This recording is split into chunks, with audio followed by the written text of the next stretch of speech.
All right, here are some hygiene myths that I was taught as a young girl by my mother. I'm gonna let you know. Y'all let me know in the comments if y'all was taught this. So I was taught when I was a young girl, don't wash your hair when you're on your period because it'll make all your pores be out and you may get sick. Y'all let me know if y'all mom taught y'all that. The second thing I was taught to douche after every period, which is highly wrong. I learned that the hard way years later. My gynecologist was wondering why I kept having problems and yeast infections and all that kind of stuff down there. I was douching regularly, at least twice a month. And then the next thing I was taught is we use 1 bar of soap to clean our entire body. Yeah, when I think about it, I cringe because in our house, it was Dow and Irish Spring.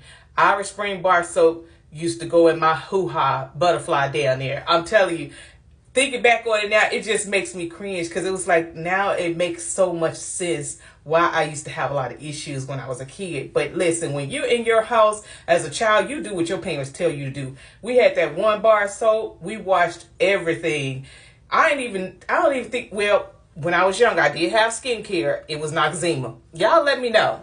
And then the last thing, it was, we used 1 towel to clean our entire body, face, everything. Yeah, I know it sounds, but you would use the towel to wash your face first and then wash the rest of your body. But these are some of the things that I was taught as a young girl, and as I gotten older, as an adult, a lot of that stuff I don't even do. I don't do any of these now because I know better. So listen, this is not a judgment place here. These are just some things I'm sharing with you guys of things that I was taught as a young girl back in the 70s, growing up in the 80s and the 70s. These are some of the things that I was taught. You know how your grandma and your mom had them old wives' mistales.